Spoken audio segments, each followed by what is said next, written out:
Hot Mic is brought to you by Red Wing Shoes of Fargo. Built to last. 3003 Main Avenue, Fargo. Hot Mic with Dom Izzo. Really?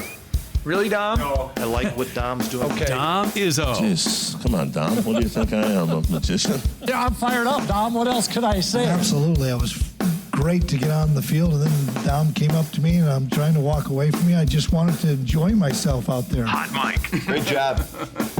There's got to be some kind of intelligent question about something. Coach Dom Izzo, WDAY in Fargo, North Dakota. Can you give me a layup or something? Hot Mic. Hot Mic. Presented by Northwestern Mutual. That program is second to none. On the networks of WDAY. You know, if it's not about sports, I find it very hard to concentrate. Here's Dom Izzo. Dom Izzo. Good Thursday morning. I'm not sure if it is one for Wild fans today. An upset of epic proportions last night because the Game 5 in Colorado couldn't have started any better. 20 seconds into the game, Marcus Johansson scores 1-0 Wild. Later in the first, they just kept coming at Colorado. Nick Foligno bangs home a loose puck in front. Wild are up 2-0 in a game they absolutely have to have. They cannot lose or the season is over. They kept attacking. Foligno gets his own rebound and will score here. It's 3-0 Minnesota Wild. They force Colorado to pull Mackenzie Blackwood after the first period. After the first period, I don't know what happened to the team. They didn't show up. It's 3-1 late in the third when Jack Drury with an unbelievable tip. Now it's 3-2. Avs have pulled their goaltender. Nathan McKinnon with an unbelievable shot. I'm not sure what Jake Middleton is doing there playing defense. Roofs it. The game is tied at 3. Denver goes nuts. The game goes to overtime. Now the next goal wins it. Avs were on the attack. Brett Kulak, who's on his third separate team, wires home the one-timer and ends the Minnesota Wild season. Colorado comes all the way back and stuns the Minnesota Wild 4-3 in overtime, ending the Wild season. Minnesota, after scoring 3 times in the first period, manages 7 shots on goal in the final 2 periods. 7! And the Avalanche, the top team in the National Hockey League, will play on Heartbreak Hotel for a Minnesota Wild team that, frankly, Brock Faber said it perfectly after the game. They got dominated all series. Jesper Wallstedt finishes with 30 saves. McKinnon ends up being the absolute hero for Colorado as they move on to the Western Conference Finals.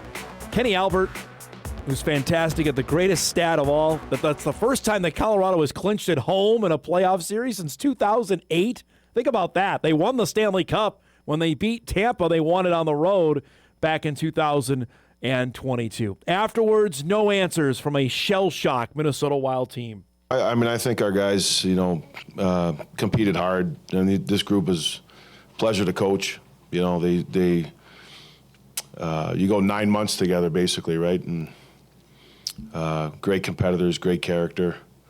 Gave everything they had, and that's all you can ask as a coach. John, from the things you talked about after Game 4 to tonight, how much did the first period look like what you wanted your team to do, what you wanted them to be?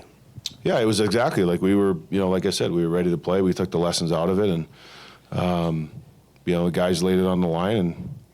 And, when you go after something like this, right, there's going to be 2 sides of the coin. One is, you're going to win, which is a great feeling, and when you lose, it's an empty feeling. I don't think we fully processed it yet, but yeah, it's disappointing. From the first period, what just kind of changed? How did you feel the game flipped through the second, and then maybe a little bit of a pushback in the third?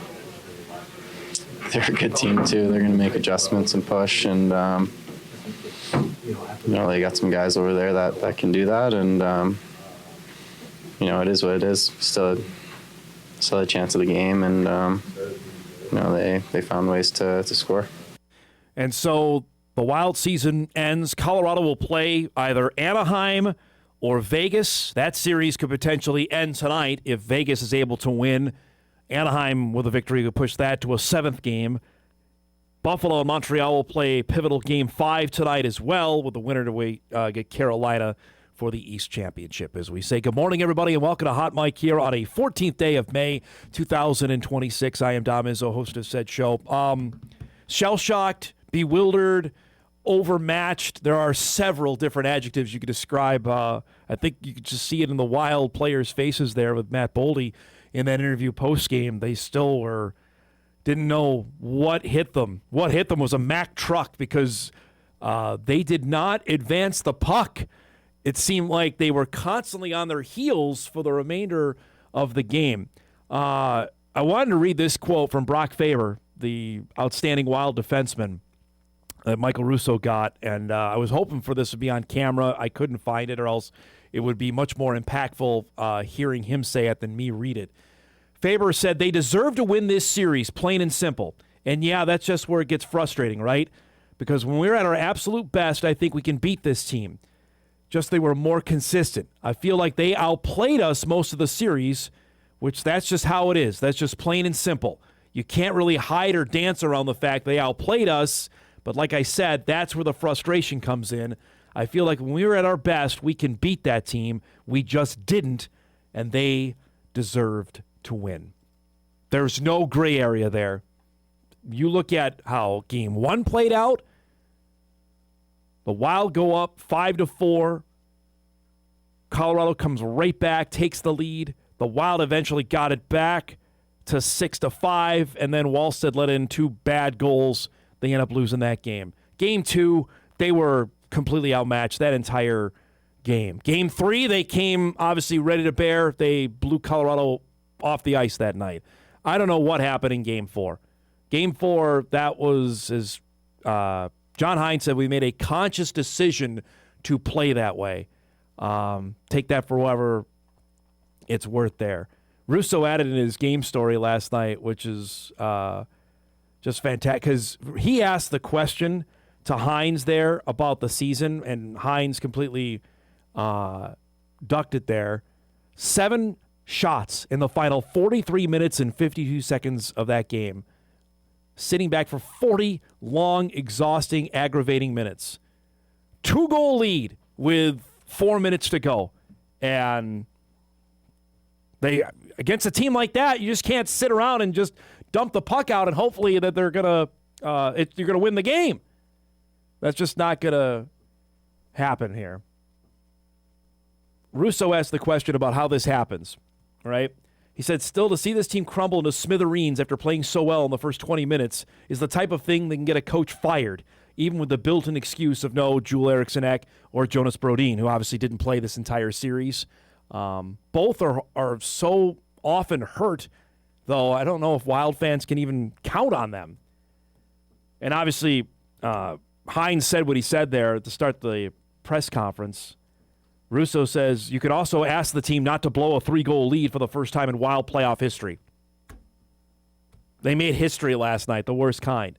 And maybe to try to skate the puck over the red line once or twice in the second half of the game. And that goes to exactly what Faber said. So, a season where they went for it with the Quinn Hughes trade, and obviously it paid off in spades, because I think that elevated Minnesota from just a playoff team to maybe we thought a Stanley Cup contender, and then you saw the difference there. I think it's so similar to what happened with the Thunder and the Wolves last year. Like the Wolves, like, hey, we think we're there to compete for an NBA championship, and then you saw what a team that can compete for an NBA championship, like the Thunder. Same thing here. The Wild thought, hey, we're in the conversation to be a Stanley Cup contender, and then you saw what a Stanley Cup contender looks like in Colorado. We've talked about it once we started showing the standings in December. Like the Avalanche just had an unbelievable start to the year. And you can complain all you want about the playoff format. I certainly have. I'm not a fan of it. But you've got to eventually beat the teams anyway, right? That's the response that, well, if you're going to go and win the Stanley Cup, you were going to have to get them sometime. My argument was that they should have been playing a round later. Be that as it may, you saw the difference in teams there. The Avalanche are far superior, and I would be surprised if they get any challenge from the Ducks or Vegas. Vegas has got a solid team and typically plays pretty well in the postseason, but that Avalanche team is a cut above. It looks like Colorado, Carolina, considering the Hurricanes haven't lost a game in the playoffs, and Colorado's lost one so far as we get near the conference finals. For the Wild, some decisions to be made on what they do. Granted, where was Kirill Kaprizov? He was absent the last two games. He's set to make $17 million starting next season. I mean, he's their guy and was just completely just an empty suit out there. Just nothing over the last two games of the series. Sensational in Game 3. Game 4 and 5, you couldn't find him with a searchlight. And you can't have your best players vanishing. McKinnon is their best player. I mean, Cale Makar got hurt. They're the best defenseman. But McKinnon is their dude and showed up and scores the tying goal to get the game to overtime. I don't know if he was playing with a little more inspiration considering how the Canadian-USA game went in the gold medal. Because he lost to Boldy, lost to Hughes, lost to Faber in Milan. He might have the last laugh here to maybe win the Stanley Cup in a few weeks. With that, there's no easy transition to go from the end of a season to the meandering of the Twins, who are playing in the middle of May, as they're wrapping up a set with Miami today. I will say this: they keep trotting out Simeon Wood Richardson, and the answer, and we'll ask Corey Provis this tomorrow on the show. What other options do they have? Because I don't know who else starts for this team. Sim came into last night's game still without a win.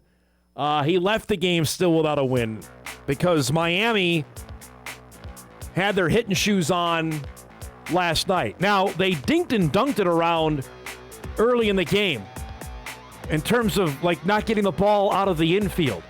A little excuse me swing from Otto Lopez beats out the hit at first. He's is safe. Run comes in. It's 1-0. How about the old ground into the double play to get a run in? I did that plenty when I was playing. No RBI. 2-0 Marlins before the Twins even come set to bat. Max Meyer was the starter for Miami last night. Minneapolis native, former Gopher, gives up a tank to Byron Buxton. Makes it 2-1. Back come the Marlins in the second. Again, if you know any of these guys, Owen Casey hits an opposite field 2-run shot. It's 4-1 Miami. Again, 4 runs allowed in an inning and a half. Ain't going to cut it for Woods Richardson. Buxton would get another one in the bottom of the third. This is 418-foot shot. It's a second of the game. It's 4-2. But again, SWR couldn't get anybody out in this game. Same score, top of the fourth. They add to it. The catcher comes through. That's Joe Mack. Of course you know who Joe Mack is. RBI, it's 5-2. They add to the hit parade later in the inning. Xavier Edwards up at the plate. He delivers opposite field, drives in another run. It's 6-2. Who are these guys that play for the Miami Marlins? Who are in second place, by the way, in the National League East. It's not done. Next batter up, Liam Hicks delivers up the middle. That would be the end of the night for Woods Richardson after that. They build an 8-2 lead. Josh Bell would get the Twins closer here with an RBI double down the right field line. Brooks Lee and Austin Martin would score, make it 8-4 Miami.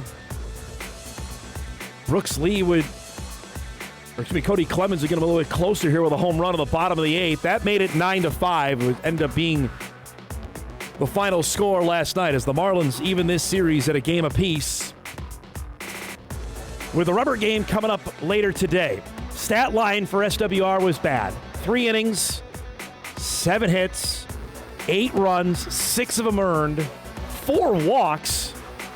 His ERA now is nearly 8, 7.71 after that. Finale of the series comes up later today. Braxton Garrett, the left-hander, will be starting for the Marlins. Zebby Matthews will be going for Minnesota. You're saying, wait a minute, Zebby's back. The Twins made a move at about 8:45, according to my email this morning, as Zebby is up, Ryan Kreidler is up. The Twins sent down Travis Adams and Matt Wallner. That's a story we've been following for the last 2 weeks. Corey Provis mentioned that to us, I believe, 2 weeks ago. We were talking about Matt Wallner's future. It is now in St. Paul. Wallner is hitting 167.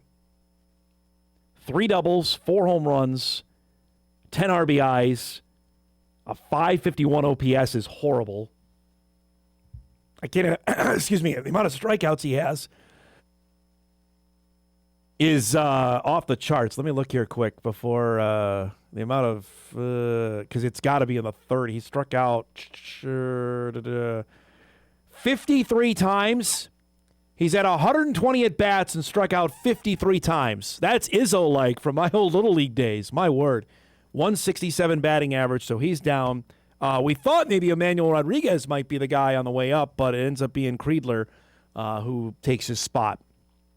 Final game of the series of the Marlins today at 12:30 at Target Field with Zebby back making his 2026 debut. We got a lot to get to here on a busy Thursday, so we've reached it. Today is the day. It's NFL schedule release day. And there's already more out. The final schedule will be out at 7. If there's any mystery to it, we'll find out at 7 o'clock. Our guest lineup is brought to us by Northwestern Mutual. Coming up at 9:35, Ryan Burns will join us from Gopher Illustrated Minnesota 24/7.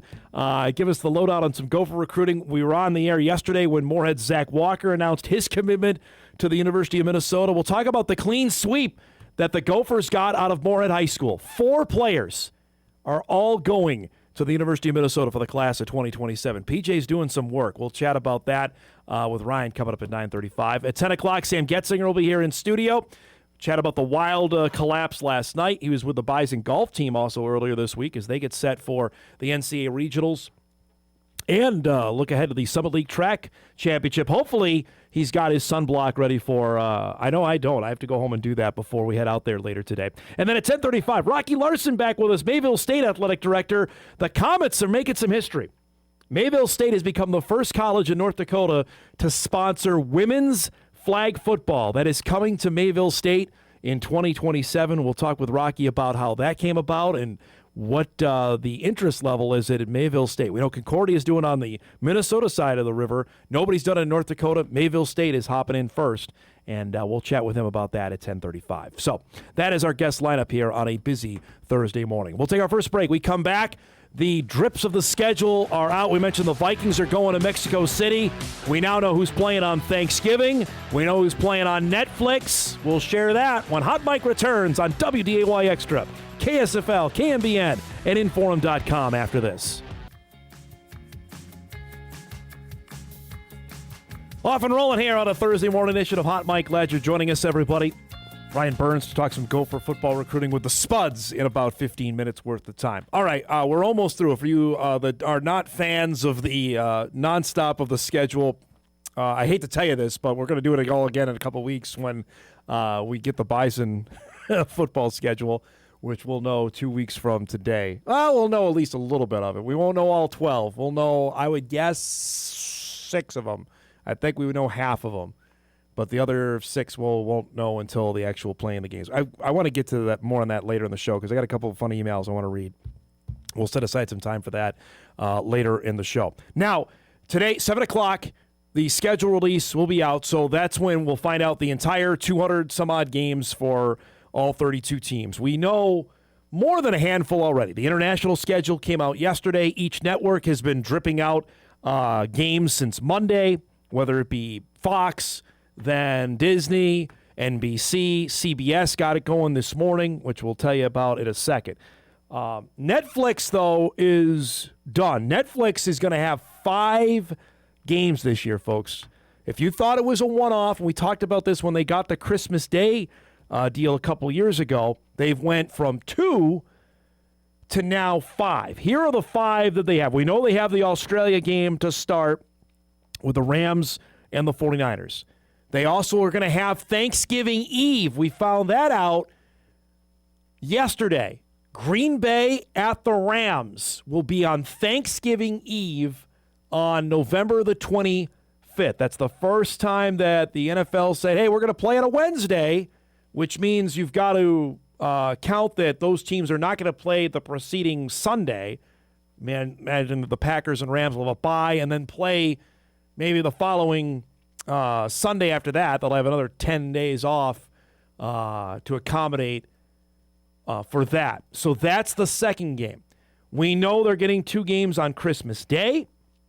That is happening again. Remember, Christmas is a Friday this year, so that makes all the more sense that the NFL is going to play 3 games on that day. 2 of them will be on Netflix, and they've added a game on January the 9th. That's the final week of the regular season. Remember, that has been, ESPN has had a couple of games there. ESPN ABC has done a doubleheader on that final Saturday, and then everybody else plays on Sunday because there's no Monday night game that particular week. Now Netflix gets a game on that Saturday. So those are the games that they're getting. And you can lament that. I think there are probably more people that probably subscribe to Netflix than I probably even imagine. Just for whatever shows that they have, whether Ozark's popular, it used to be, Stranger Things was on there. There's a bunch of stuff, right? They don't need me to shill for them, but that's now if you want to watch, the NFL's decided to go that route with 5 games. On top of the fact that Amazon has its full boat of games again this year with Thursday Night Football. YouTube ended up getting 0. I'm intrigued on that, on how that came to pass, because we thought that was heading down that direction. They ended up getting, so the 5 games that ESPN gave back to the NFL, 3 of them went to Netflix, 1 went to CBS, and the other went to Fox. And you have to wonder, after President Trump said and rattled the FCC chair to get after, hey, this is becoming unaffordable for average fans, and we can discuss that. We have that 2 of the games went to over-the-air broadcast television. I don't know if that was going to be the case or whether it was they were going to do that one way or the other, but it ended up happening for those other games. So more streaming coming, maybe not as much as the NFL wanted, but because they can charge more for those games to the individual streaming platforms that want them. So that's Netflix. We also found out today the Thanksgiving Day schedule is now set. Lions-Bears is going to lead it off on Thanksgiving Day. That game will be on CBS. We already knew Eagles-Cowboys are going to play on Fox. It is reported the late game is going to be the Chiefs and the Bills on NBC that night. And then it's also, again, this is not confirmed. See, I've heard a different team. I saw Bears Steelers for Black Friday. We've got it here as Broncos Steelers. So I've heard a couple different ones. That's nothing. That one is not out yet, but we know, at least I believe the Steelers are going to be in the Black Friday game that'll happen the day after Thanksgiving on Amazon. So Thanksgiving Day, NFL saying, you know what, we're putting all of our chips in. Because what I saw this morning, I thought it was Chiefs-Bills on Thanksgiving night. So that, again, that's not confirmed. The other 2 we do know on Thanksgiving Day, and we know the day before who's going to play. That used to be, I mean, gosh, when they first started doing a night game on Thanksgiving, it was like Colts-Falcons way back when. Because they wanted to throw the NFL Network a bone, and now they said, we're going to put our biggest teams playing on Thanksgiving day and night. So you've got 2 divisional games now on Thanksgiving: NFC North game with Bears Lions, and NFC East game with Cowboys and Eagles. Which, like we mentioned, I think there'll be some eyeballs that'll be watching that. 2 emails in. This is back to our wild topic. Dom, safe to say Kirill Kaprizov has now officially entered the Joe Mauer zone with Minnesota sports fans. Yep, I would agree with that. apologies for it are going to be through the roof on it. But the fact of the matter is Kaprizov did not show for 4 of the 5 games. And actually, if you want to go, the Wild played how many playoff games? They played 11. How many was he a factor in? Like an absolute, like, cannot take your eyes off of him. I'd say 1, maybe 2. Not the biggest of, that's my 2 cents on that. Let's see, 2 other emails coming in here. Let's go back. That's on the Wild there. Dom, what happened there in the final 2 periods? Wild looked like they're completely sitting on their hands, just hoping they could run out the clock like a high school hockey game. It's very accurate. You can't do that. Colorado you knew they were going to come. I mean, it was just a matter of time when they were going to get their mojo going. Even after they were completely flustered in the first period. That's the next, if the Wild could have got to 4, right? Even when Colorado made it 3-1, if the Wild get to 4, I think there was a sense they were going to pack it in, say, all right, not our night. We'll see you for game 6 on Friday. And Minnesota registered 7 shots over the final 2 periods. You're not going to beat anybody with 7 shots. I don't care what level, specifically the NHL when it's an elimination game. That's exactly what happened with the Avalanche last night. All right, bottom of the hour break. We'll do it now. We come back. We'll chat some high school recruiting. The Gophers are cleaning up in the Red River Valley, specifically at Moorhead High. Ryan Burns will join us on the Gophers going 4 for 4 with Spuds. That's coming up when we come back.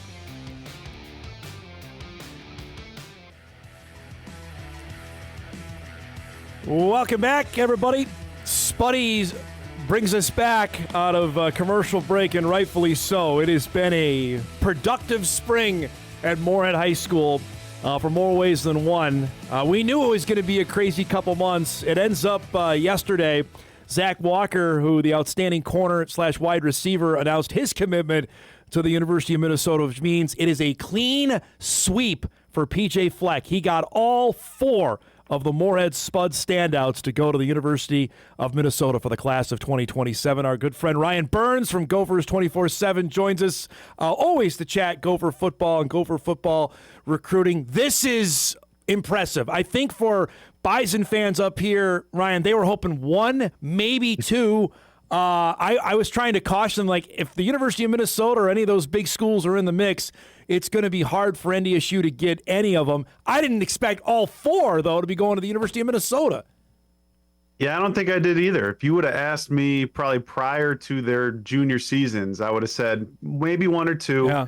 But now after being able to watch their junior tape, see how they did in 6A football, which I will say, I think it took a lot of people by surprise down here in the Twin Cities, especially with that stretch where Jed Feeney was dealing with some things. Yeah.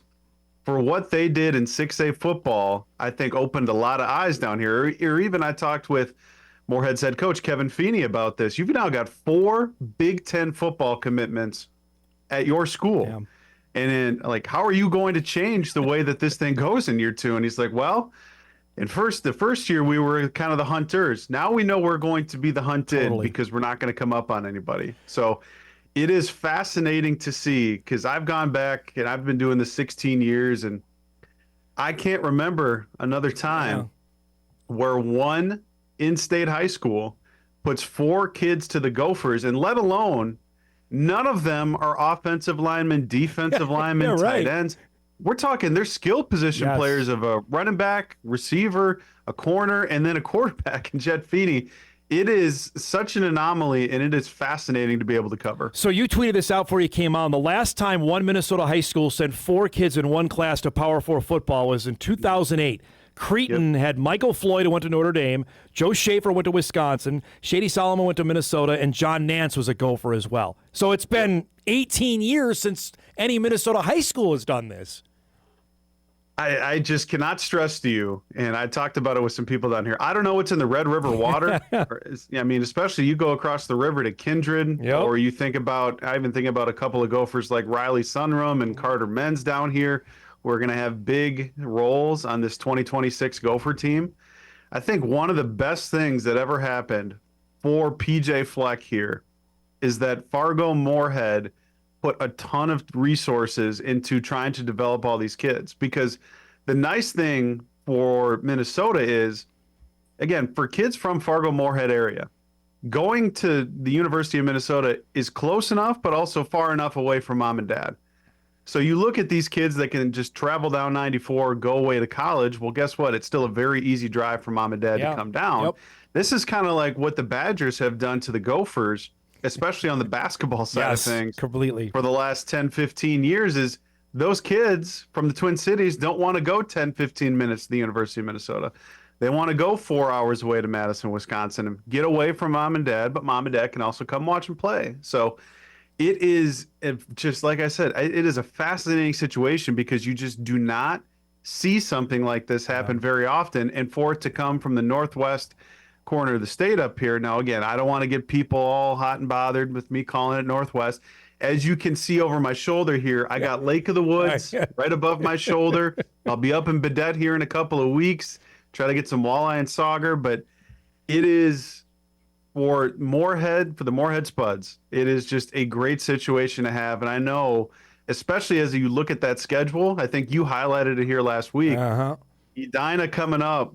I mean, good luck getting tickets because that is going to be appointment viewing. Let's start with Zach Walker because Walker was, I think, the least touted of the four. And that's not to say he's not good, but just we knew about Jet Feeney. Certainly Tay Rich was early on because the Gophers offered him a couple years ago, as did the Bison. David Mack blew up last year. But tell us about what Minnesota was really attracted to with Zach Walker and his ability to play at the next level. Yeah, I think when you look at Zach specifically, this is why multi-sport athletes are so important because you can watch somebody's tape, especially someone like Zach who's a corner, and say, well, how fast is he actually? Right. Well, then you go look and see what he's done on the track here this spring where he's got a 10.5 100-meter time, but it's not like that was a fluke. He's also ran 10.63 3 different times. So you know this kid can roll. He's also got the #1 long jump in the state of Minnesota as we currently sit here today. So for a spot like corner in the Big Ten where he's 5'11", he's got good size, but you're going to have to make up with it with what is your most outstanding trait? Zach Walker, his speed can kill. And that's where I was talking about it with Kevin Feeney. He called him, he's one play away where he can just break a game open if you can just give him some space to roll. So when Minnesota's corners coach Nick Monroe was able to go get a live evaluation on him, they saw that, okay, he's going to be raw. It's going to take a couple of years. I think you'd probably agree with me that of the four, he's probably the most projectable amount of clay there. Now, there's still a lot of clay to be able to handle there.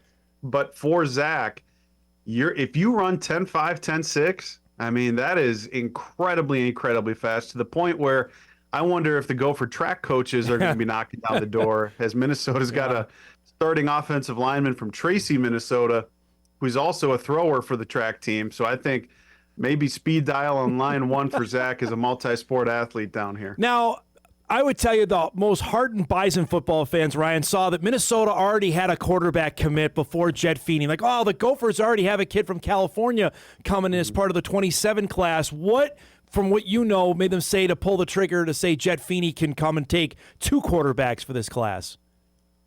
I think when you look at Jet specifically, he came down to camp. He'd been on campus a handful of times. And when the offensive coordinator, Greg Harbaugh, went and watched him throw, you saw the progression from his sophomore year to when he camped at the Gophers prior to his junior year to through his junior year. And then when he watched him throw again, you're seeing a kid who is getting better and better and better. And for a place like the University of Minnesota that hasn't had a quarterback drafted in a very long time, especially compared to the Bison up there, where seemingly every starting quarterback just becomes somewhere in the NFL at this point, you have to start to take notice of, okay, well, if he's an in-state kid, we can take two quarterbacks. Drake Lindsey is certainly solidified as the QB1 here, but he is just incredibly productive. And I think he gives this, especially when you talk to Jet and you talk to Kevin, again, the intellectual side of things I know is very big for Greg Harbaugh. You want a quarterback that can process. That is the number one thing that Minnesota looks for in a quarterback is, you want to have the great size or a great arm, great mobility, whatever it may be. But you have to be a very quick processor in the Big Ten to be able to decipher what these defenses are doing. Yeah. So I think as Jet proved that he can decipher defenses as he gets bigger and stronger, I think that made it pretty easy for Greg Harbaugh and PJ Fleck to say, hey, why don't you come down to Dinkytown and be our quarterback? I'm really interested the reaction in the Twin Cities about this. It's a huge story up here. I think now with you mentioned it off the top with Moorhead being a 6A school, it's not foreign, I think, to people that follow high school football closely in the Twin Cities. But I'm curious the reaction on this when Walker committed yesterday. How's your website treated this on what Gopher fans are reacting to? Like I said to begin with, I think the thing here down in the Twin Cities is people didn't know what to expect from Moorhead last year. Like I said, they start hot, there's some injuries, they go through a lull, and then they end up making the 6A state title. Well, guess what? Now it's only the drum beat's only getting louder and louder and louder that the Moorhead Spuds, if they're coming to your place or you're going to theirs, like this is going to be an all-out brawl. So down here in the Twin Cities, it's, oh my gosh, that school from Fargo and Moorhead that we didn't really think much of maybe in year one, whether you're the Minnetonkas, the Eden Prairies, or whoever you are of the world. Well, guess what? They got 4 Big Ten commits now, and I can guarantee you each one of those schools is like, okay, not only are they a very good team, they've also got very good players. And guess what? It sounds like there's going to be some more down the pipeline up there in the Fargo-Moorhead area as well. So I think down here in the Twin Cities, every single game, because like I do, the travel situation for those poor kids to come down here to Twin Cities. Again, I remember when they came all the way to the East Metro to play Woodbury of all places. I mean, that is a haul and a half to be able to get down to there. But every single game they're going to be in now, there's going to be, I think it's going to be very close to sellouts because everyone knows they're not going to sleep out. They're not going to, again, come up on you out of nowhere this year. So I think the reaction has been, okay, we knew they were good. Oh, they're really good now. And even Big Ten schools are like, yep, this is a team that we're going to have to really make sure that we're ready to go for. Well, the Spuds went to Woodbury twice last year in the regular season, then again in the postseason they went. That's 4.5 one way that they did that. I had 2 of the Minnetonka studs on. Caden Gutzmer, as you know, is coming to UND quarterback. Cody Braun, their wide receiver and safety, is a Bison commit. They can't wait, Ryan, to come up here. Minnetonka's never gone, past St. Cloud. They've already got it scheduled, circled out. Let's go. We know what the Spuds have. We're ready for another round with them. And that's I have a feeling that everybody in 6A is going to feel that same way. I agree. Again, for just being in year 2 now, like you said, even for a team like Minnetonka, to be able to have the experience to go to a place that you haven't been before. I mean, I think about it with what the Buys are going to be doing here on the football field, traveling to places that they haven't gone in recent years. That's the same way I feel as a Big Ten beat writer, being able to go to, I'm going to Seattle, freaking Washington, of all places. Trust me when I say I'll take that 100 out of 100 times compared to going to West Lafayette or Champaign.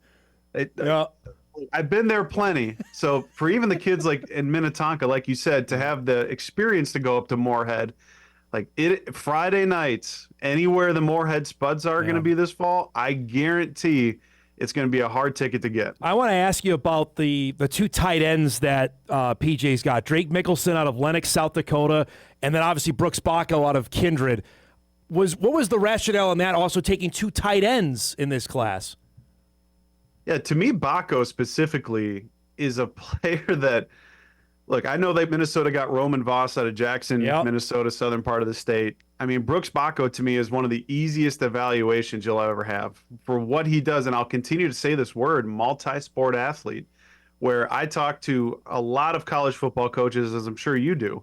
And one of the things that they always come back and talk to me about is, well, we want to see how they do on the basketball court. Or Minnesota's got a commit from Edina, who's also a very good hockey player, and that's a great hockey program.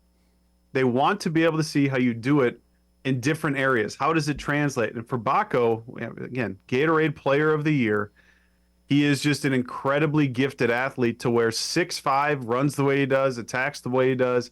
I mean, to me, he is someone that can absolutely help the Gophers early in his career. I think they're very lucky to get in there. I think they were his first Big Ten offer. Correct. I know meant a lot to that family. Plus, you have Riley Sunrum down here in the Twin Cities. And then with Mickelson, too, I think you look at both of those players, where Mickelson is one of the best 400-meter runners out there in South Dakota. And I think he is one of the favorites for the Class A state title down there. When you get 6'4", 6'5" athletes that can run, That is about the most difficult thing to find in college football. So when you find two, especially, again, maybe they're in a lesser recruited place, such as North Dakota, South Dakota, compared to where they would be if they were in Chicago or wherever that may be. It's a very easy thing for the tight ends coach, Eric Kaler, to go to PJ Fleck and say, hey, I think we should find room for these two Dakota boys. And that was an easy yes from Fleck. I want to ask you this before we get rolling here. Was there a specific moment you can remember or a time when PJ said, we are going to make hay in the Red River Valley. We need to. We see the type of player that North Dakota State or South Dakota State is getting in this part of the world, that we need to make sure that Fargo and the surrounding area, because I think there was a while, and you'll probably agree with this, that NDSU can get whoever they wanted. That's not the case anymore. Was there a time or a recruit that said, this is different, it's not happening anymore?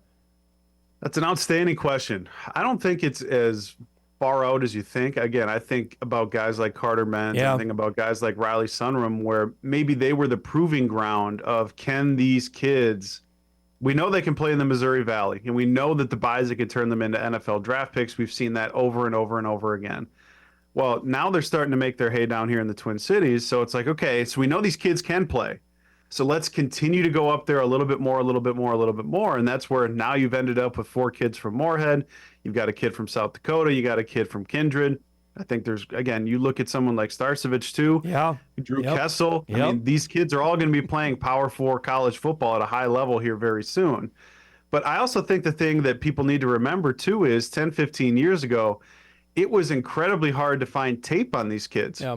And that's where the introduction of Huddle has been able to, you can have, it's just on the internet now. So if there's a kid from West Fargo, or if there's a kid from Kindred, Moorhead, wherever he may be, all you got to do is put in his name online and just type in HUDL after, and his junior tape's going to pop up. The days of, look, I'm so old, I used to have to do DVDs that I would burn and then send to coaches. And I'm only the young age of 33 years old. So for these kids to be able to go online, put up their highlight, and anybody can find it with very, very, again, it's very easy to do. I mean, I think that's also a part of this that I think Bison fan needs to understand. Like, these kids used to find way out wherever. It's easy for anybody such as Minnesota to now be able to find them. Then you can get them on campus and the thing starts snowballing from there. But yes, I mean, it's something I've talked about where, again, Minnesota's well aware, especially of the NFL success that the Bison have had. And I think everyone in the Big Ten is. And so when you look at when NDSU does get a commit now, it's okay, we should probably pull up their tape and see, can we go now take on this Mountain West school for this kid and see if we can't get him into the Big Ten. Good stuff as always, but as I mentioned off air, the Mets have won 2 in a row here, so they're on fire. I mean, they may only lose 98 games now in 2026. So there you go. Got that going for us. Well, I was just down at Target Field on Tuesday to watch Bailey Ober throw a Maddox, which if you had that on your bingo card, I would encourage you to go to the local gas station to get you a scratch off, because you might be a very, very lucky person. But yeah, between your Mets and my Twins, it is not the smoothest of sailings right now. We'll see if they can improve here towards Memorial Day. This was great, bud. I really appreciate you giving us some insight down there. Be well. We'll catch up again before football gets going, okay? I appreciate you. Let's go Mets. There we go. There he is. Ryan Burns, Gopher Illustrated, Minnesota 24/7, does an awesome job. If you want to know about Gopher recruiting, that's the guy to talk to. And it only our worlds intersect there with all 4 of the Moorhead Spuds are heading to the University of Minnesota for the class of 2027. Good stuff. We'll wrap up our first hour here. We'll come back. Get ready for a big second hour. We'll give you a PGA Championship update. Tom Hoagie's on the golf course out in Philadelphia. Back on Hot Mic on WDAY Extra right after this.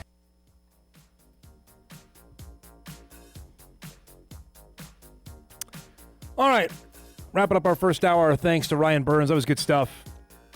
For those of us that follow that college football recruiting and high school football recruiting, it's what Minnesota's done has certainly made an impact.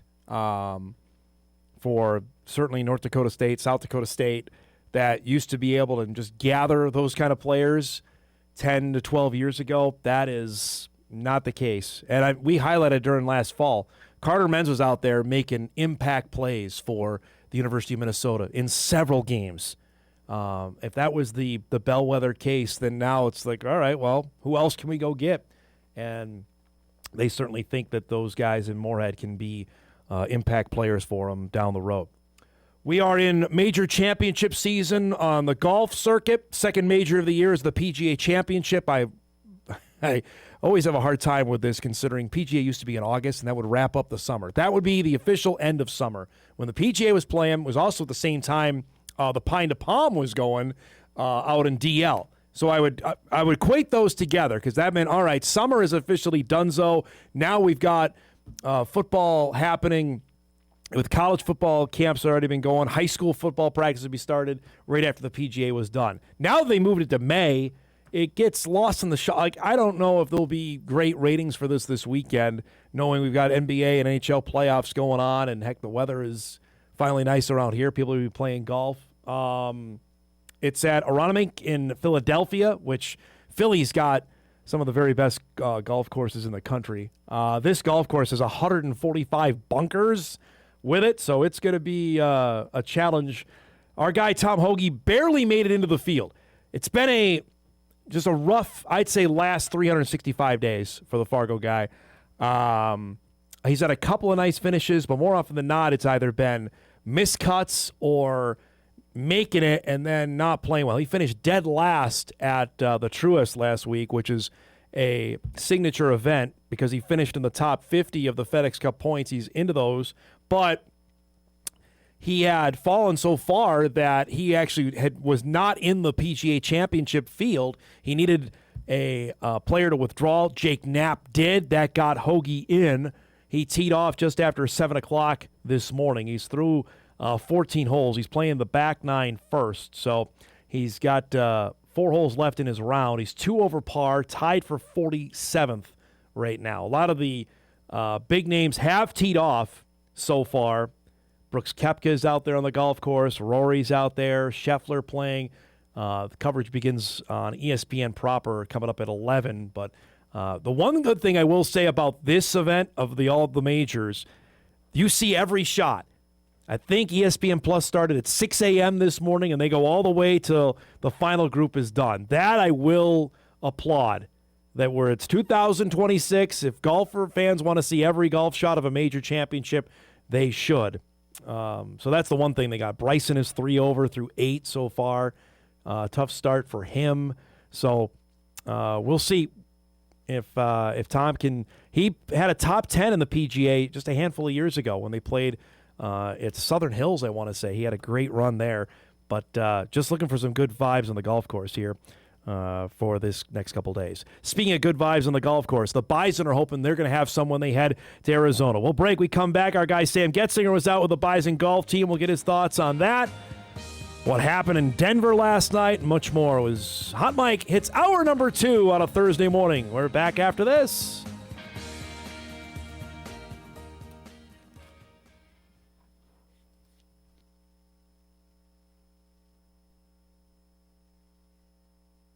This is Hot Mike. Hot Mike. On the networks of WDAY. WDAY.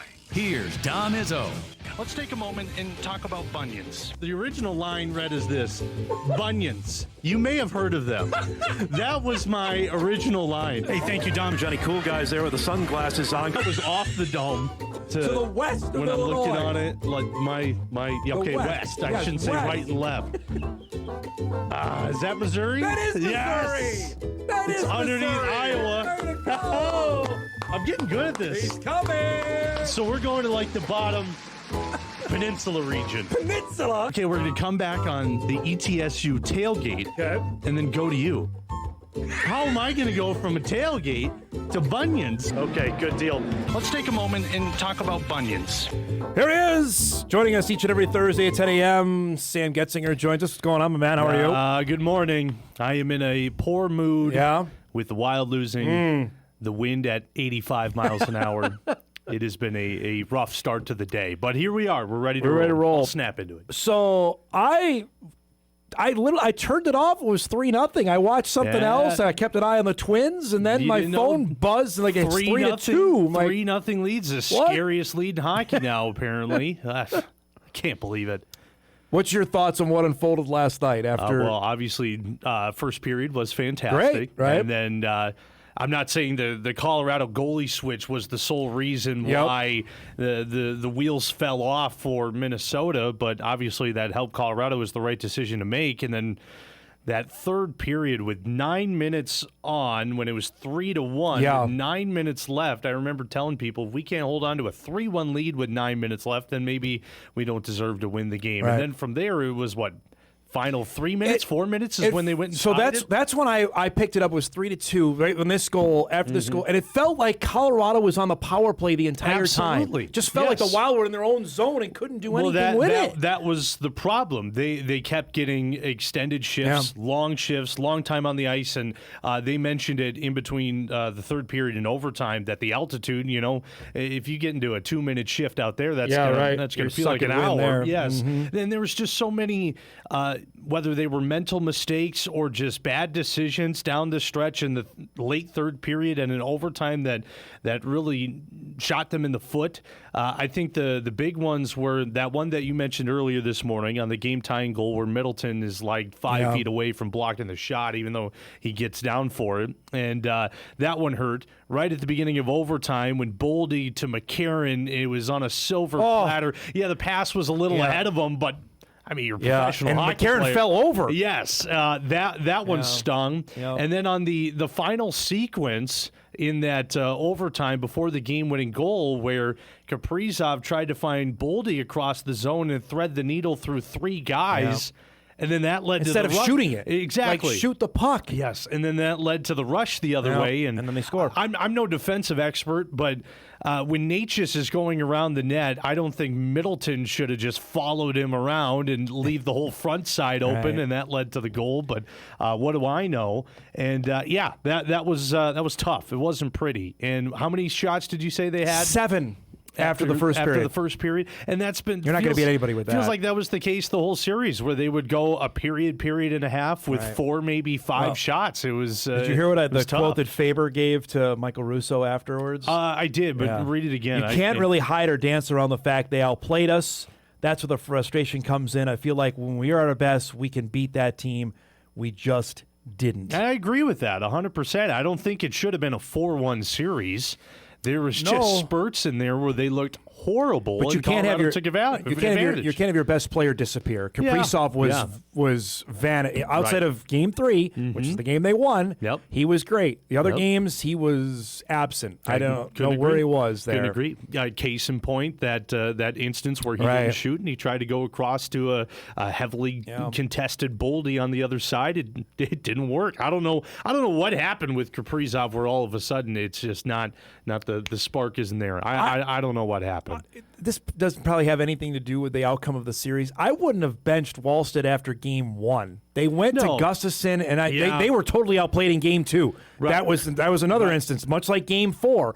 The Wild were just blown off the ice. I don't know how much that had to do anything. I wouldn't have pulled them, though. I don't think that completely decided the series, but I don't think it was the thing to do. I remember you and I talked last week about this, where I don't think it was the worst idea to get them some rest, but I don't know. Looking back on it now, but I mean, it's in the past now. What can you do about it? And hopefully for next time that they don't make that decision again, because Wallstedt proved that he's one of the better goalies in this league. He is phenomenal. The dude going forward. Phenomenal. He looked good for most points yesterday as well. And I think any opportunity you can have to have him on the ice, you got to keep him there. There's no doubt. Yeah, there was just a couple other instance there. We're talking about Quinn Hughes. If they say he's the best defenseman in hockey, then why wasn't he on the ice for the game-tying goal that Middleton was out there? And you could see that Middleton is he's in no man's land. Right. What are you doing? Right. I mean, I'm no hockey expert, but you got to be up on the guy, you think. And like I mentioned, I believe Middleton made a mental mistake in the overtime period on the game goal as well. So that 0 for 2 in that regard to Middleton, and no knock on him because he also had a fairly solid year as well. But I agree that's odd. Now, granted, Quinn is a better offensive player, in my opinion, than he is a defensive player. I would even say Faber's a better defensive defenseman than Quinn Hughes is. But in situations like that, you want your top guys on the ice. I think what I'm curious about now is what's going to happen with that short-term rental with him. So They got him for. So he's up. He is up for free agency next season. Yes, they got him for another year, and well, you can't let him go. Well, there is an opportunity where he signs an extension some point, like July, maybe. That would be fantastic news. But there is a lot of writing on the wall that he wants to play with his brothers, right? And that's the thing. And they're not leaving with this team going forward. It's like Bill Guerin went all in to trade him. I'm fully on board with that because they gave up 3 young players, all really good young players, and a first round was really good. Yep. And a first round pick this year that they gave to Vancouver to get him. Now, what do you do with this team? Like, how much flexibility does he have with this roster going forward? That's a good question. I mean, just being a fan that you and I can speak to it, you want to see all these guys stick around for the long haul, right? Because it is. I love Boldy's a superstar. Absolutely. Kaprizov, when he's on his game, is one of the best out there. Wallstead, they've got a stud there. Faber's and Hughes are really good. Yes, you want to keep all those guys. Brodin, when he can play, but Brodin and Eriksson Ek are always hurt. Yeah. That's the thing. Yep.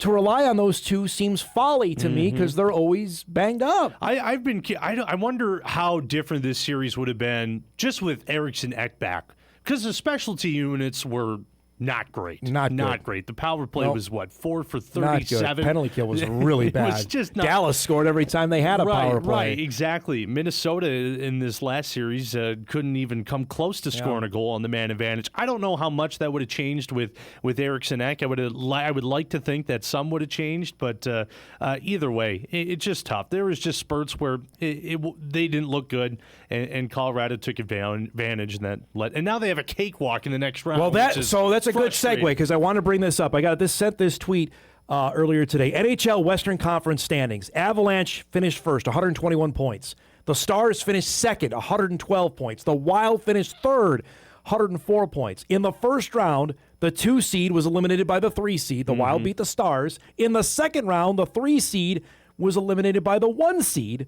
The 4 through 7 seeds battle it out on the other side. Just ridiculous. Yeah. So that goes to the NHL format of how they don't do 1 versus 8 like the NBA does for its postseason. And we knew this is how it's been for the last couple of years, that the commissioner of the National Hockey League, Gary Bettman, wanted to have more rivalries, I guess, in the playoffs, or I don't know what he was looking for, because now that would have been the Western Conference Finals. Under any other scenario, that would have been the case. And instead, Dallas, who had a great year, out in the first round, and Minnesota now out in the second round. Yeah, I've been so back and forth on the playoff format. I remember you and I talked during the regular season that it was it's horrible. And then I was sitting there watching the first 2 rounds, and these are awesome. Games were great. They're fantastic. A lot of them are going 5, 6, 7 games. There was only a couple of series sweeps over the last 2 rounds. Mostly by Carolina because they haven't lost a game yet. Exactly. And I was like, man, this is fantastic. This is a lot of fun. And now you get the stinker here in the biggest stage leading up to the Stanley Cup Finals here. So that pushes me. It's 2 steps forwards, 3 steps back. So here's an email for your supporting you. Dom, you can tell Wild fans have not been a part of the NHL playoffs for a while. They spent the last few months ripping on the Pacific. Well, the Pacific represented the West in the final the last 3 years. Where was the Central then? 1 year doesn't mean the system is broken. That's fair. Because that's fair. Vegas and then Edmonton the last 2 years made it out of that division. Who knows? I mean, that would be something else. If Vegas or Anaheim, whoever wins that, beats Colorado, that would shock me. That would shock me. Colorado, that team that we watched throughout the start of the playoffs so far, one of the better teams I've seen in a very, very long time. And I just don't think Vegas or Anaheim has a chance. See, my heartstrings are with Buffalo. I grew up going to Sabre games. The Sabres are 2-2 with Montreal. If they can somehow get through them, I don't know if anybody's beaten Carolina. I don't think so. I don't think so. I mean, granted, Buffalo has to get through their series now with Montreal, but I would love to see a Buffalo, Colorado. I mean, I would love to see Anaheim in it too, just because you never see Anaheim. But I just don't think they're making it past. Yeah, it's one thing. The other argument on the other side, and we'll move on here on the playoff stuff, is you got to beat them one way or the other. Exactly. But it's just a matter of you should play them in the last possible round. If possible, the best team in the last round, I guess is what I would say. At some point, there's going to be a quote-unquote cakewalk. You know, now you in don't this want case, it in the conference you don't final. Want it in though. the conference No. final. I mean, it's not going to be this way every single year. Yeah. It's not going to be the case. I mean, usually you get your easier series in the opening round. Now, just we so happen to get it in the conference finals, which sucks. Not going to be the case every year. I'm 50-50 on now if I love this playoff format or not, because the games have been great, but then it leads you into this, and you hope Vegas or Anaheim. I know I'm putting no stock into them, but you hope that they can make it a series, but I just don't think they will. You were out earlier this week with the Bison men's golf team before battling the wind when they were out at Fargo Country Club. We had Jake Scarproot here on Tuesday before he was going out to play a practice round. They're leaving on Saturday for Tucson to go to the NCAA Regionals. Give us a sense of what their optimism level is for heading down there. Well, it was super fun. I caught up with them on Tuesday at the Country Club, and of course it's 50-mile-an-hour headwinds on the driving range, and they're cracking jokes the entire time. It was just a light feeling amongst the group. It was like they've been in this situation 1,000 times, which was really cool. They went on to play the par 3 course after that. They're cracking jokes, pulling pranks on each other along the way, hiding each other's golf balls with sticks. And I was talking to Dr. Eckerin Miller, the head coach, and he was loving it. He's like, you can tell these guys are just in a light mood going into what I believe to be one of the biggest golf tournaments that they've played in their career. And it was a fun reminder to see that there's these guys, and then 1,000 feet below is the everyday golfer like myself. These guys are so impressive. And the senior group here, 3 local guys, all great stories, all phenomenal players, and just to have the opportunity to extend their golf season is super cool. I took that when Jake was here, because Jake told us that, obviously you mentioned in your story last night, he is getting married here in a few weeks, he told us. But this is bonus golf for all of them. Absolutely. I don't think any of them expected, hey, our season's going to probably end at the Summer League Championship. Now they got a chance to extend it, and if they do well here, potentially extend it another few weeks beyond that. And I got the sense talking with Jake and Rylan during this last practice that this is fun. This is fun because what's coming up after is, depending on if they want to continue their golf career, that's stressful. Trying to navigate life to make a run of the professional ranks. That's a scary deal because it's more than just going out there and playing around. You got to worry about a whole lot of other stuff. So this, they know it's guaranteed. They're going to go play with their buddies again. So it's just go out and play free at this point. And it doesn't matter the big names that are on the leaderboard, and the blue bloods of the sport are going to be at this regional. What's interesting too is, of course, it's top 5 move on to the national tournament, and then top 5 individuals that aren't on those top 5 teams also move on to the national tournament. Boy, you got to play well. But you got to play well. Just the thing of getting there, that's a win. Okay, now people are going to see North Dakota State on the leaderboards. Recruits are going to see that as well, make it a little bit more appealing. If they can even just upset a couple of the high major teams and move up the rankings a little bit, that opens doors to future scheduling in tougher tournaments, which would be fantastic for the program. So all around, it's already a win just being there, and they can add on to it even without making it to the top 5 to make the national tournament. How tough are going to be? They had to play golf in this wind. You know what I mean? Well, that's the thing. I just couldn't believe it. Well, and they compared Arizona golf to dome golf, just playing in a dome, because there's nothing going on weather-wise in Arizona. It's perfect every single day. At least the conditions are what they never told me. affected. And that goes back to the luxury that they have this facility on campus that they can go to, and not a lot of schools have their facility on campus like NDSU has the ability to utilize. So lucky them. This is the 4th time going to Arizona, and we're going to go to the Summit League track meet, 95-mile-an-hour wind. I love it. We'll chat about that. Let's take a break. We come back. We'll hit Sam with that. And a few more schedule leaks are out. Surprisingly, there's no Colts or Jets schedule leaks to chat about. Oh, you got to talk to Eric. I think he's got the hot hand on that. Has he got the Colts schedule? Allegedly. Oh, we'll do that when Hot Mike returns on WDAY Extra right after this.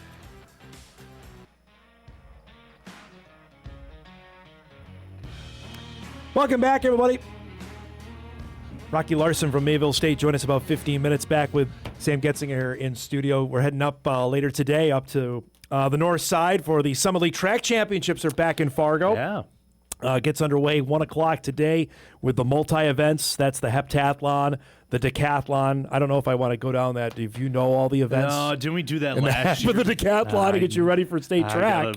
I'll tell you what. Because you're going to be there next week. The next week. The week now. The next 2 weeks. Yeah, A week from today. I'm relearning the sport. This weekend's going to help. Watching the Summit League track. I'm going to relearn it and get ready for the high school track meet coming up next we week. were going through the different events between NDSU, UND, and Stevie Keller mentioned this yesterday on the show that's going to be, especially on the women's side, will be, I think, a fight till Saturday afternoon of who's going to win this thing. Yeah, I'm looking forward to it. This will be my first time going to the Summit League Conference championships. And Saturday is fun, man. The last day is really good. It seems like there's a lot of locally born talent that are going to be in the mix in this, so that's going to be fun to watch. Now, granted, with the weather, if they're throwing into the wind, is a javelin going to come flying back at them? How does that work? So I asked Stevie Keller about that. They'll position it in a way where if they can't, they'll go with the wind, but then it won't count because if it's wind aided, then they can't. That's true. It can't go for records and all that. That would for be national, pretty cool, though. Right? To have a 50-mile-an-hour gust to help you for throw the jab 170 feet. That'd be awesome. That'd be fantastic. Are we going to get a 30-second 100-meter dash if they're running into the wind? Into the wind, does that right? work? Again, I think he said if it goes as hard as it says, which Saturday looks like it should be okay. Yes. Today and tomorrow is going to be a beast. Like they might move the pole vault inside. I won't. I would do that in a heartbeat. You get a gust. Imagine doing that with that. Fly across the facility. This would be crazy. Well, if you're going up in the air and that gust of wind, where are you going? Yeah, right. Blow you. Like where are you going? Smack into the supporting beam. Not good. Not good whatsoever. So we'll have coverage of that for the next 3 days on our Sportscast. We'll have highlights here on WDAY Extra as well on Hot Mic to see what's going on. But the throwing events are today. Hammer. The shot put, that kind of stuff. We'll be up there and looking forward to coverage of that. Perfect day for them. Have you been following the drips of the schedule release out of the NFL or no? Just tell me when. Nope. Just tell me when the games are there. Whenever the full thing. Yeah. Eric was telling me back. Hey, I think you got the Colts and Jags in Week 8. Fantastic, man. That's awesome. I'll make sure to double circle that game. Oh man, that is. Yeah, I mean, I know it's coming. So it's just what I'm interested in, and we talked about it earlier this week, with the new windows, like who is going to get what? Like Netflix now has 5 games. That's up from 2. That's a considerable investment that they've decided to say, hey, we want to show more NFL games. And who else is getting additional? Like they get rid of the ESPN Monday night double dips, which I was not a fan of. Those were tough. I don't think anybody was really a fan of those, of the game starting staggered, one at like 6 o'clock, the other at 7:30. Like, nobody likes that. I just didn't like that. It was, at the beginning of the season, a couple times, then it would go away. First couple weeks and then go away. I thought that was weird. Well, why do we need 2 in that week, or that day, I should say? So that was I was intrigued on. Like, there's going to be a couple more. Like Thanksgiving Eve now has got a game. Yeah, that's interesting to me. So there's a game on a Wednesday now. I bet the players aren't huge fans of that. So from what I understand, they have to have the week off prior to that, right? And then likely play on a Thursday. Is that how that would work? After that, I'd imagine, because that's how typically it's gone for the teams that play on Thanksgiving. That 2 of them will play on a Thursday the following week as well.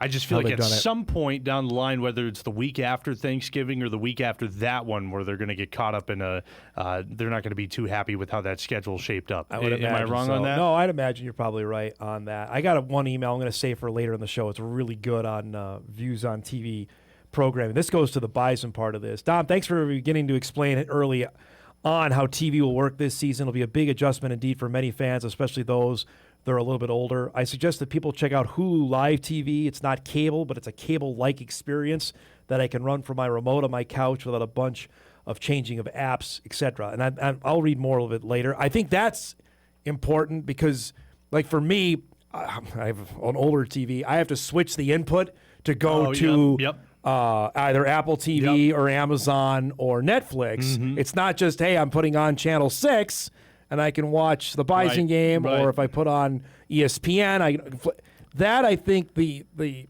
easiness of that is now lost when Absolutely. going to this. Like what I do, I have a Roku, so I go from I click on the Roku, and then I have Xfinity Stream, and then from there I have the channels that the Bison are going to be on. Granted, I've been caught in some location issues lately where it wouldn't let me watch it, and that made me ticked off. But it's young. It's easier for our generation because we've been doing this our entire lives. For when I went home and the Wolves were on Prime, I asked hey Mom, will you throw the Wolves game on? Not a chance. There was no chance that was going to happen. Did they know they had Amazon Prime? No. No, they didn't. Yeah, and then I turned on. Good thing we got that. And that's not to laugh at them, but that's the case. That's the deal. And I think my sister was the same way with my dad. Like when they first started putting NFL games on there, and my sister went out and helped. I'm like, oh wow, I had no idea. Yeah. And then bam, there they are. Yep. And that's the whole thing of if you're shown it, then it's a easier way to go about it. It's just how do you make it easy to find? That's always what I've said about this for anything for sports. Like if the Bison fans have known for the last at least 5 years, put on Channel 6, the game's gonna be on there. Yep. That ain't gonna be the case in 2026, and I think that is.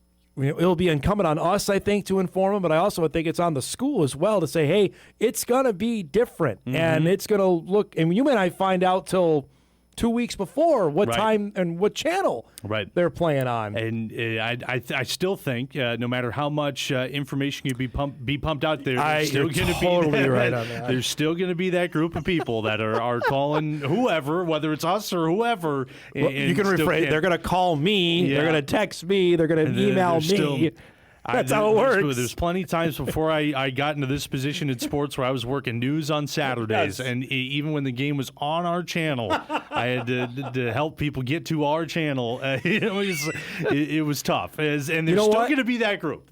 We might have to set an under-over for each week of how many phone calls we get. Oh.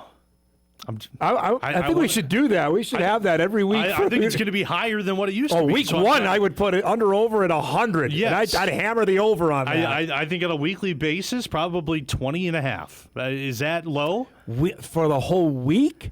For the whole week. Is that I was thinking on game day itself. Okay, that's what I'm saying. Game day itself, that first Saturday, I'd say that Jacksonville State game, I'd set it at 100.5, and I hit the over on that. Yes. I think easy we get over 100 phone calls. I would agree on that. Absolutely. We better be staffed. There's going to be people that are planning watch parties and then realize they don't have the CW. So just be ready for that too, All right. There's a new game we can play then. I like it. Set the under over how many phone calls we got get a at the whiteboard station. we can tally. I know. I meant to do that. Deal. All right, thanks for coming by. By the way, Stevie Keller said he'd bring sunscreen for you. I don't know if you heard that yesterday. That's good, because I don't have any, so that's a win. We know that. Yeah, I'll be there is no. I don't think there's anything you can do for windburn. I've had that wondering before about too. That ain't good. That's what I was wondering about. Once I opened up my car door and it almost flew off, I'm like, well, how am I going to survive the windburn? And last I checked, there's nothing really to buffet the wind up where we're heading. There is nothing out there to really stop it. So that's what we got. Thanks for coming by. Absolutely. Sam Goetzinger joins us each and every Thursday at 10. We'll break. We come back. We'll chat with Mayville State head football coach and athletic director Rocky Larson on flag football coming to Mayville. That's coming up when we come back.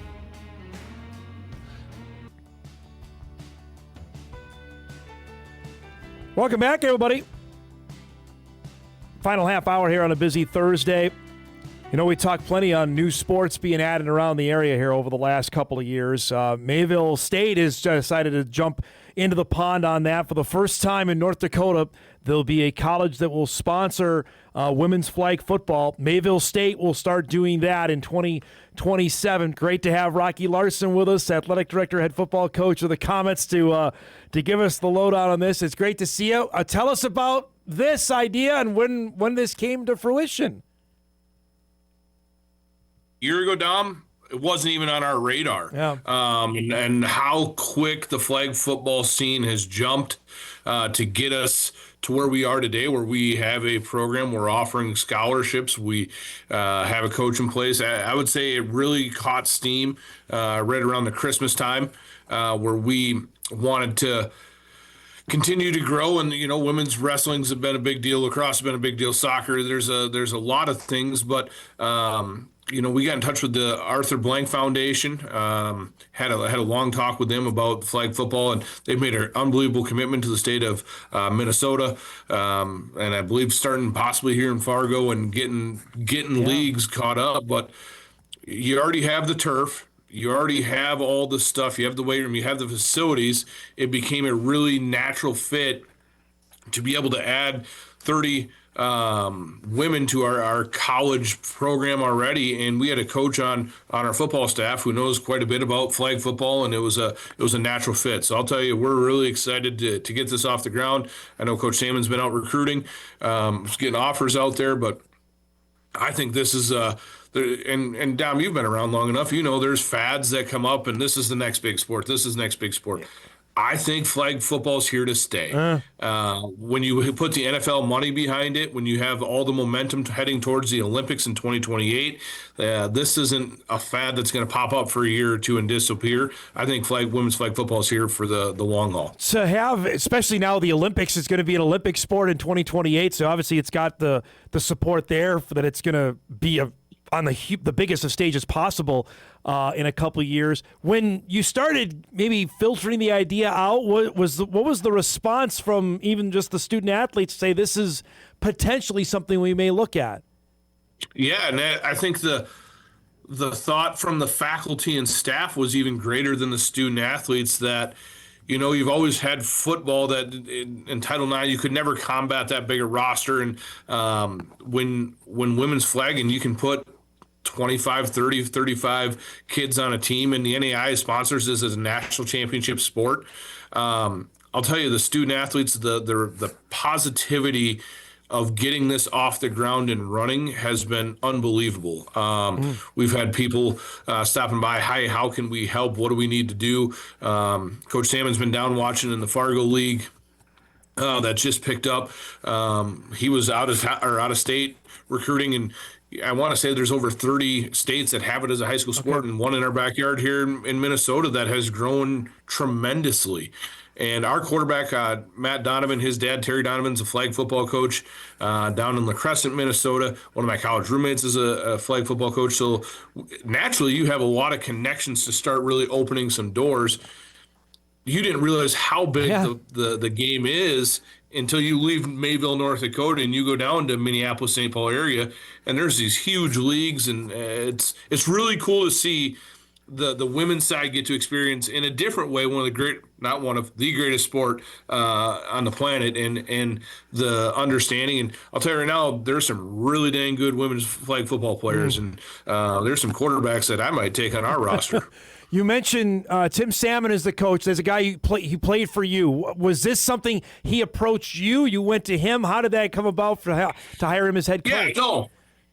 When President Van Horn is a huge supporter behind this, and one of his idea that we got it moving. And Tim Salmon was our quarterbacks coach. Obviously, he was an All-American quarterback for us. In 2023, he's done it all, 7-on-7. And when you have a chance to hire one of your own greats and be able to keep him on the football staff, because he's still going to coach quarterbacks for us in the fall. Yeah. And then once the season's over, he's going to go coach women's flag football. And it became a really good fit. Now, when we posted the job, I had no clue how many applications we get. We had 13 applications for the job. Wow. In Mayville, North Dakota, if you can get 10 applications, you never know what job's going to draw what. The women's basketball guy had a huge application pool and had no clue with the flag football, and it was a competitive search. But at the end of the day, someone with that 7-on-7 knowledge, someone who understands recruiting, someone who understands the state of North Dakota, and someone who loves Mayville State, it became a very natural fit. So what are the next steps? You got to find players, and I know you mentioned that Coach Salmon's out doing that. So how does this happen? Because you're going to start. You want to do this next year. How speedy you got to do this to find players on your team? Now, absolutely. And Coach Salmon's been out. He went out to Nevada, where it's a collegiate sport. Arizona, it's a collegiate. The hard part of starting it in North Dakota, it's not a collegiate. It's a high school sport. It's not sanctioned by the high school here yet. I think it's coming. Mm-hmm. But we got to go to track meets. We got to go to softball games. We have to recruit maybe kids who haven't played a ton of flag football or played it during homecoming week. And I had a lot of fun. And let's start building a roster that way. But we're doing it with scholarships. We're treating it as, because it's not a club. It is a college athletic sports where we're offering scholarships, and we want to be competitive. Anytime you play a collegiate athletic sport that they offer a national championship in, you want to be competitive and go chase it down. And Coach Salmon's going to say all the same stuff I would. Hey, we want to put the best product on the field. And I know Coach Salmon's got 15 to 20 offers out there already. So yeah, the number one thing is let's get kids on board. Okay. So I got to find player. Then you got to find who you're playing. Who do you play in this? Yeah, and I don't. I think some other North Dakota schools are exploring it. I can't speak for them. I can speak for Mayville State. The Frontier Conference. We've had conversation with the commissioner. It's not a Frontier Conference sport at this point. Scott Crawford, who I work very closely with, he was the KCAC commissioner. He got flag football started in the KCAC, where it's the most dominant flag football conference in the country at the NAIA level. So when we naturally had our commissioner who had a wealth of knowledge in flag football, he was someone that we could rely on and bounce ideas off. I mean, he was a big piece of us getting this started. But you look at Concordia Moorhead, you look at the schools in Minnesota, colleges that have started it and playing some non-conference. We know we're going to have to go to Kansas to play some KCAC schools, and building that schedule is the next piece. And the other piece, Dom, I didn't think about until Dave Clunt texted me the other day of, hey, who's reffing these games? And it's a growing experience of, okay, this is the next step of a new sport. And thank goodness Fargo's getting it going, because they're already training some officials, but we're going to have to get in contact so we can get people to learn how to officiate it. And Rocky, this is a sport to be played in the spring, correct? So, I mean, you have some time, but you don't have a ton of time. It's not till next spring that this will happen. Yeah, and we want to look at possibly doing a jamboree type deal in the fall where spring. We consider it spring football, right? The fall football for the female student athletes. We're going to do something to kind of kick it off. We're still bouncing some ideas around, and I know there's a couple club teams, so it might not be all athletic in the fall. We want to be competitive next spring, but we got to give our kids, and let's get this thing off the ground. So we'll do something in the fall. Okay. We won't play a whole season. We'll play a few scrimmages, whatnot. But fall practice and fall weight room and fall that type of stuff will happen. You mentioned the amount of applicants you had, not only for this job. We had Jenna Bolstead on, your new women's basketball head coach. Tell me about hiring her and what stood out about the pool of candidates that she was the right person to hire for your women's basketball program. Yeah, and Coach Hutter stopping by. I'm going to talk to him here a little bit later today. I haven't had a chance to catch up with him. Coach Hutter left. It was middle of May, and we only had 20 applications that time when he left, and we were coming off that national tournament run. Yes. So you get a change at coach, and you only had 20 applications coming off a 1-in-25 season. Like, what are we going to get for application? I was shocked. And the quality of applications was really exciting for us. We Zoom interviewed 13 different candidates. We brought 5 to campus.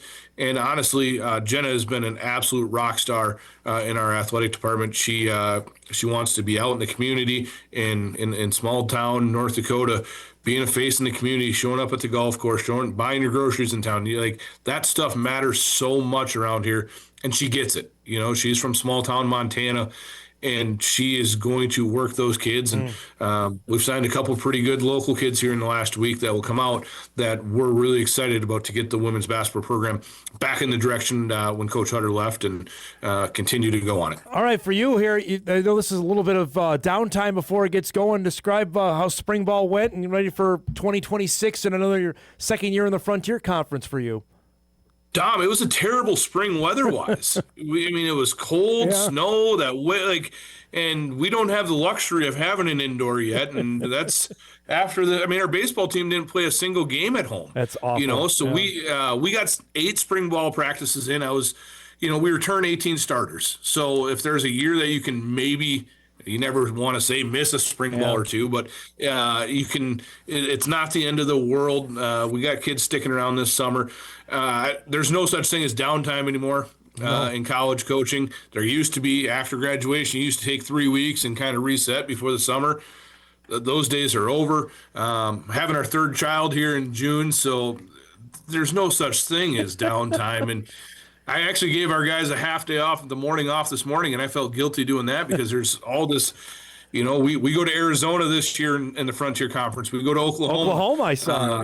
Yeah, so like there's places I've never been to Oklahoma. Now we got to go plan travel. I'm sure the Bison, they're in the same boat on some places they've never been. So it's a learning experience for all of us. But we're looking forward. The Frontier Conference was awesome last year. Looking forward to continue, and awesome to have Bismarck State joining us next year in the league and piecing this thing together. So it's a really exciting time for North Dakota.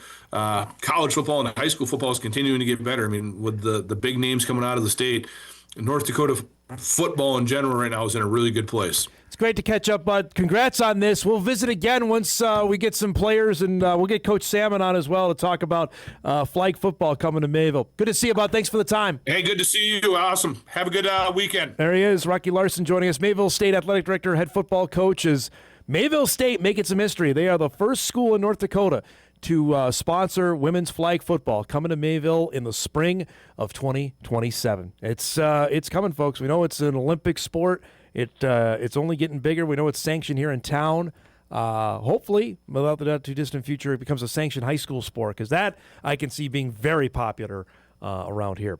We'll take our final break. We come back. We'll put a bow on things, get you ready for a windy sports Thursday. As Hot Mike wraps after this on WDAY Extra, KSFL, KMBN, and Inforum.com.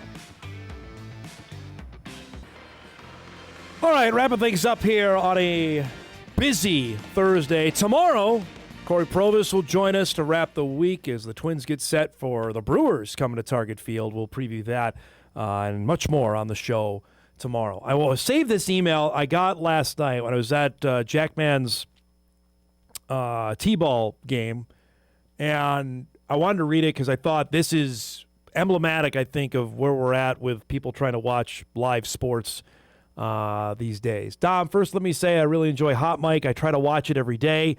I used to watch the Dan Patrick show via the free account on Peacock, but I've switched to your show. I appreciate that. It's a win for us.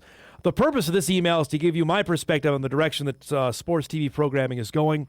I'm a huge sports fan. My wife would attest to the fact that I probably watch too much sports each day. You go on a lot on your show that in today's world we have to suck it up and just pay for all the different streaming sources. Well, frankly, I've drawn a line in the sand, and I don't think I'm the only one. Here's what I'm currently paying for. General TV package from Sparklight, a Netflix account. We started this many years ago, mainly for my kids. I think it was only about $5 at that time. It was. A few years ago, I relented and subscribed to the MLB Network. I'm a huge Cincinnati Reds fan, and I watch at least 90% of their games. Even though I may miss seeing some sporting events, I've made the decision I will not subscribe to the other streaming sources. It has simply become too much.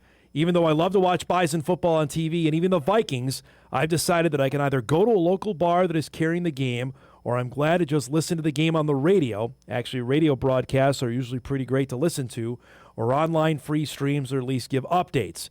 Anyway, I just thought my perspective might give you an alternative opinion, and perhaps it may represent a number of viewers who are fed up with the way things are going on TV scheduling. I appreciate the email, and I appreciate you watching. I would tell you you're not alone in that. And when I've said suck it up on it, I would tell you my thoughts on that, my reasoning for that is that this is it's not going back the other way. The NFL gave a couple games back to over-the-air networks is, I think, I would think a little bit of the president putting his thumb on things, especially for football. I don't think you're going to see it happen in baseball. You're not going to see it happen in hockey or basketball. Like the Wolves game tomorrow night is on Amazon Prime. That's the only way you're going to be able to watch it if you want to watch it. And if you so choose to not do that, well within your prerogative. But I don't think it's going to sway. The networks have made their bed that, hey, we like that money coming in, and if viewer be damned is what they say on that. And that's not fair, but it's also representative of 2026. Do I see more networks getting, over-the-air networks getting more programming? Potentially, but in terms of like the tonnage of of basketball and hockey specifically, and baseball, since they play so much, I think we'll see. Let's find out what the Wild and Wolves do this spring and summer, where they're going to have their games on next year. Then we can have that conversation again. Let's do some What to Watch before we get out of here. It's a great email because I'm really interested to see where things go. Like today, the Twins are on Twins TV. If you don't pay for that, you don't get to watch the Twins anymore as they play the Marlins at 12:30. The PGA Championship over the air on ESPN begins at the top of the hour here in just a couple minutes. Our guy Tom Hoagie almost about to finish up his first round. We got Game 6, Golden Knights and the Ducks, 8:30 on TNT. Vegas wins. They play Colorado. Anaheim wins. We get a game number 7. That'll wrap up our show for today. Thanks so much for watching, everybody. Stay dry out there, especially out of that wind, and we'll see you back here tomorrow.